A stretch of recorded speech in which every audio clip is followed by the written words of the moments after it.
Let's move on to a game that's coming up tonight, Timberwolves Bulls, and you can see that right here on ESPN. It's got juice, baby. This is Coach Tom Thibodeau's return to face the team that fired him. But it's not exactly going to be a triumphant stroll through the doors now, is it? Despite having a roster stacked with young talent, Karl-Anthony Towns, Andrew Wiggins, the Wolves are on a 3-team tie for the worst record in the league at 6-18. And Zach, look, when the beginning they were having trouble at the start of the season, we were all like, hey, it takes time to gel and they're young. Is there a point we're past the quarter mark? They are underachieving. We're past it, Tibbs has to take some responsibility. I think they're underachieving, right? But the expectations were wildly out of control. Their 3 top minutes guys are 21 years old. Like, you just don't win in the NBA with teams like this. Their bench stinks. We all knew their bench would stink. I will say, though, I do think it's disappointing. Like, Karl-Anthony Towns has not been any strides on defense. He might have even slid back. Like, he has a coach that's supposed to be an expert in that. Is it the coach's responsibility to connect more? It is the coach's responsibility because when Tibbs was in Chicago, that was the Bulls' identity. They were a tough defensive team. Now he has the personnel to be that type of team with these guys. The message is just not getting through with them. For whatever reason, something has to change. The message has to change. The philosophy has to change because it's not getting through to these guys. Brian Windhorst was saying that he's been hearing that now the Wolves are looking for more front court help. Have you been hearing that they're talking about roster adjustments or that they just have to basically get it together within? I mean, they signed a bunch of front court players. Some of them don't even play. Like, Jordan Hill doesn't play. Cole Aldridge sometimes doesn't play. Like, they have all these big guys. I think they're going to look at point guard. You know what's missing? That's the long-term what's missing? Look at point guard. KG. A true veteran, a voice, not his game. I'm saying a voice to be on the bench, to be in the locker room with these guys. They're all 21, 22 years old. I agree with that. Well, they do say they missed that. That is sort of gets to the issue with Tibbs, right? We all know he is a great coach. Nobody's saying, oh gosh, they're not doing well with one of the best coaches in the NBA. Wouldn't want to hire one of those. It's more about, look, you're talking about a pretty significant age gap, generation gap, right? With a young team. One of the reasons we thought the Lakers got off to such a good start was because Luke Walton could relate to these guys in a way. I mean, Steve Kerr even thinks young and relates to his guys in sort of a younger way and a new generation kind of coach way. If they had that intermediary in KG, you can see the Tibbs method working if there was sort of a middleman there a little bit more. You need that. You need his voice. You don't need to just hear your coach's voice because that message might not be getting through to the guys. So whereas a KG can be in there around these guys and they respect his voice more than they will the coach. I mean, it's crazy to say, but it is. Well, to quote Rick Pitino and by proxy, our Amin Al-Hassan, KG's not walking through that door anytime soon, so we'll see what happens. Back with us because we're going to try to stay on this show longer than Luke Walton made it into the Lakers-Kings game last night. Yep, Walton ejected just 8 minutes into the festivities. Take a look. 4-3. Did you see the non-call? We got a technical on Luke Walton, and he is close to being tossed. They got to get him out of the official's way here. He might get tossed. DeMarcus wrapped up Julius, and then he's out. He's gone. Luke Walton, a lot of opinions on the referee's mother there. And by the way, I love how he takes off his jacket, right, as he leaves the court. How awesome is that? Now, here's why Walton was upset. Boogie Cousins tangles up Julius Randle, doesn't get called for it. It's not that, I mean... Yeah, well, when you're on a 7-game losing streak, right? These things get you upset. These two players, they also went at it the last time these teams met. So Randall said the fact that Walton stood up for him this time meant a tremendous amount to him. Of course, it didn't mean enough that the Lakers actually won this basketball game. In fact, they got outscored 39-13 in the third quarter. 39-13. I mean, that is hard to do against anyone. It is really hard to do against the Kings. Sacramento even trolled LA on Twitter last night. Yeah, that's not harsh or anything. And afterward, Walton said, quote, I felt like for the first time this season, we gave in. We gave up, which is disheartening because our group has been very resilient all year long. Look, this was the Lakers' 7th straight loss, which wouldn't be surprising for last year's Lakers, who only won 17 games total. But it is surprising for this year's Lakers, who showed us in the first month of the season how good they really could be. Heck, at one point, D'Angelo Russell and Nick Young were even talking about how they could be a playoff team. We started to expect more from them. They started to expect more from themselves, which in turn feels like that might be the problem. When things started to fall apart, instead of treating it like an inevitable bump in the road for a young team, some of the Lakers have been acting like the sky is falling. They've been disconnected, easily frustrated, or, as we saw last night, sometimes just giving up entirely. Now, do I think Luke Walton can fix this? Yeah, the Lakers are on a road trip at the perfect time. Being forced to be together, to face each other, that's the best medicine for a losing streak. But it is something that needs fixing. Part of being a young team is learning how to handle losing so it doesn't snowball. And the Lakers clearly aren't there yet. Guys, I mean, what do you think? Tracy, are the Lakers who we thought they were at the beginning of the season, or are they who you thought they were all along? No, this, I think, what happened was D'Angelo Russell went out. In the beginning of the season, you had your whole team. They were healthy. You found some chemistry within your group. D'Angelo Russell missed a significant amount of time, and you kind of lost that. Like, you didn't have that rhythm. You had to replace him with other guys, and that same rhythm and the chemistry was just broken.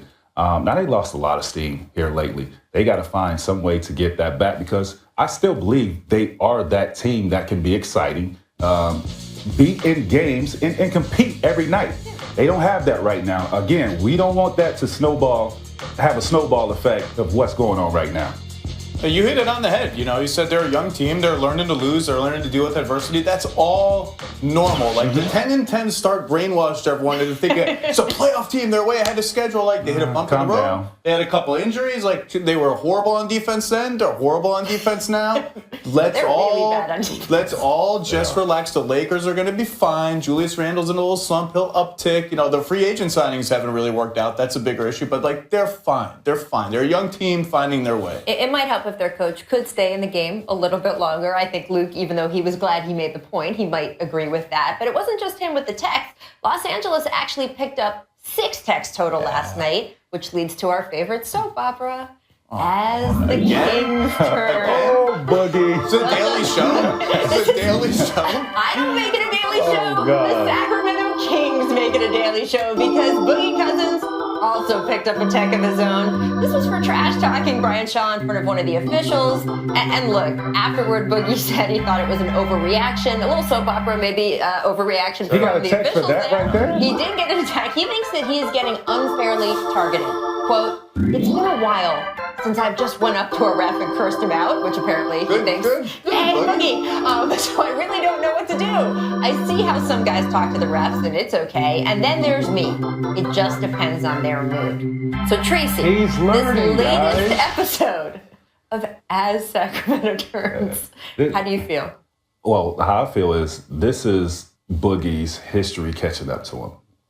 How he's treated refs in the past, showing them up. They never forget that. So when the event occurs like it did last night, it's always going to catch up to you. Boogie caused a lot of this on himself. Now, he seems like he's learning from it. He said he went up to a ref and cursed. Actually cursed at them. You gave me a little award for that, Hey, he's learning. Brownie, cupcake. Yeah. Are there any other plot elements in this soap opera, or is it just the same one over and over again? Now, let's stay in the same game because I got a bunch of them. the call that was on Randall, Boogie should have been called for a foul on that. Let's just be honest. And, they let him get away with that. Yeah. I mean, look, I do have to point out, this was his 9th tech of the season. That puts him on pace for 28 techs this season. Go for it. Go for 30. We know, of course, she got many more than that back in the day. But back then, there wasn't the penalty the league has now. Now, once you hit 16, you get suspended, and then you start getting suspended for every other tech after that. So if he actually did stay on pace, this 28 tech a season pace, you are talking about one of the teams in the NBA losing its inarguably best player for so many games. That can't happen. It can't continue this way. Something's got to give. It's not going to continue that way. He'll get up to 14, 15, and then he'll calm down a little bit, and he'll say, "Look, I can do it. See, I can do it." And we'll have this, curse anyone and then we'll have the same plot element again on As Sacramento Turns or whatever exactly. it's called. Bring the music back. No, just kidding. All right. Well, there may be more refs on the court to give Boogie those techs. You haven't factor that into your equation, Zach Lowe. The NBA is going to experiment in that direction, starting in the D League, where a handful of games will feature 4- and 5-person crews instead of the usual 3. The league says this is in an effort to, quote, collect data on how this would work. Come on, man. What's next, yo? Boy. This is Please tell me you're not riding with me. Look, I'm fine. It's the D-League. Try anything. Try 12-foot hoops. Try 6-on-6. I don't care. D-League, I don't care. You can implement four pointers and 5 pointers in the D-League. 40-minute games. Don't whatever. bring this into our game. The court is already crowded with 3 refs and the 10 players out there. Come on, man. There's some feeling that things would get called more correctly, and that way players would be What the less hell we got frustrated. instant replay for? Well, but here's the thing. I agree with you. I don't know where these guys are going to stand. They're going to have different alignments. It's going to get crowded. But you can't, the instant replay, like all that stuff is next day stuff, like the flopping fines. Oh, next day, the technical that's upgraded to a flagrant 2, whatever, that's next day. They need in-game stuff, in-game penalties, instant penalties. I don't know what the numbers are, whether calls from officials are up or down this year. I will only say that from a feel eye test point, when you watch games, it feels like a lot of games are getting interrupted, that there isn't as much flow as you would like them to be. It is difficult to think of when adding another official is somehow going to improve that. But, you do want accuracy. Over-officiating. So That's I what don't it'd be. know. Doc, I was at the Clippers game. You were at the Clippers game last night. You remember Doc Rivers said prior to the game, someone asked him about this. He goes, I liked it better when there were only 2 officials. I got away with a lot more. So I think some guys would like to see us As move a back player, in that I direction. agree. All right. Jay-Z, a little jab at Phil Jackson there. Yeah, that was a little right Right? hook That right was better there. than a jab. Yeah, that was Good. He did have to read it. Only one Do thing. people not write speeches anymore on paper? Like, this is what we do now? Love the speech. One thing, though. Jay-Z's my favorite rapper. Yeah.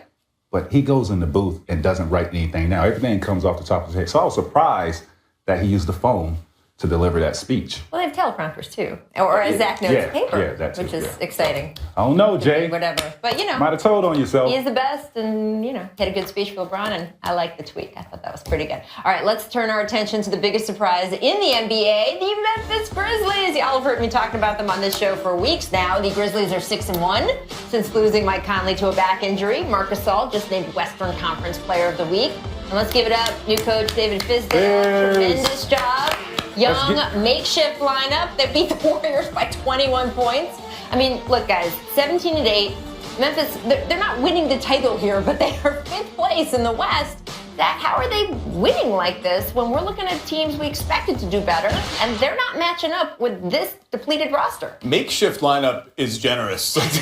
I don't know what, like they do, but this is crazy. They do this every year. They're 13-1 in games that have been within 3 points in the last 3 minutes. That's like so much better than anyone else. It's crazy. And this is like 3 coaches, 5 or 6 years. They win every close game every year. I got to give it up to Fizz because he's, with Mike Conley being out of this lineup, I mean, he's putting guys in a position to excel, and they're playing great basketball. They're a physical team. Yeah. And I got to give a shout out to my fossil cousin. He's still holding on. Oh. That would be Vince Carter, people. Every once in a while, he revs it up. Every once in a while. He's looking good this year. That's good. Who, by the way, older than you, He still is. playing. Just You to put that got to come back Wow. with that. Vince, you got some big support over here, That's bro. right. And see, I got to rep for him. He's not here to Good defend gosh, himself. man. So come on. I do want to talk about your old team, though, Tracy. Uh-oh. Orlando. The Magic haven't made the playoffs since 2012. The team holds the 2nd worst record in the league over that span. Behind only, yes, the Sixers, who purposely tanked all those seasons away. But hey, have no fear, Magic fans. CEO Alex Martins has some good news for you. I mean, sort of. He told the Orlando Sentinel, quote, I certainly believe by 2030, you're reading that right, we will have won at least one championship. And I say at least, I firmly believe we're going to get there. And once you get there, you got the kind of team that hopefully can come back. So, Shout out to 2030, eh? Really going out on a limb with that one. Take over, Zach. What is the point of this? 35-year-old Mario Hezonja is going to lead you to the 2030 championship? Like, what is the point of saying this? Any team could say Aaron this. Gordon, And he went all in. Aaron Gordon by 2030 might, develop a jumper. I mean, Wow. I mean, no, I'm just saying. I mean, he's a great dunker. Yes. I need him to shoot the ball. Maybe by the Seattle- 2030, he has He's a lot of time to lovely young improve. man. Look, man, if I'm a player on this team, I have high hopes that we're going to win a championship in the next. He said at least. He went. Look, they haven't won one. Winning one championship is hard. How about drop the at least? Okay, but we criticize. I'm gonna try to play devil's advocate here. We criticize when people talk up their team too much, right? Especially, I mean, damn. Golden State. There was like a little can you say- criticism for being over ambitious. 20 at least? Give 5 year span? 2020. I mean, I tried. I did geez. everything I could. I don't know. 20, 30? So we just coming into training camp. I mean, our expectations the next 5 years, we ain't gonna be crap. we ain't compete for nothing. In all seriousness, how far away do you think the Magic are from being competitive for playoff position? Whoa. Eastern, to get the 8th seed in the Eastern Conference? Yeah. I mean, they could get it this year. Who cares? Okay. I mean, to get the 8th seed is like... just go get beat up by Cleveland? Oh, just to make the playoffs? Yeah, make the It's playoffs. easy. If Damn, you were a East. fan in Orlando, that would be nice. It'd be great. That's what they want to do. Right? Frank Vogel's a good I mean, coach. yeah, Not far. but that roster, man, I actually think I can make that roster. But he did not say, I think we could get a couple of playoff bring me appearances back. by 2030. He said a couple of titles. I can give you like 15 minutes. And in today's game, I would give you like 10 points. And he means it. You would need to pay him. What if however. they sent you to the D League like Azonia? The hell? They have 5 man. officials there now, Yeah. so you'd be all good. I'll be like Boogie. I'll have so many times. All right, got to take a quick break, but first, here's our distant replay from this date in 2001. Oh, we got a Darius Miles sighting. Are you kidding me? Bump the forehead. Y'all were deep in the video book. They called for that. Radmanovic, who Darius didn't see Miles this is probably pool like out in Yugoslavia. 330 right now, like 340. Ouch. Ouch.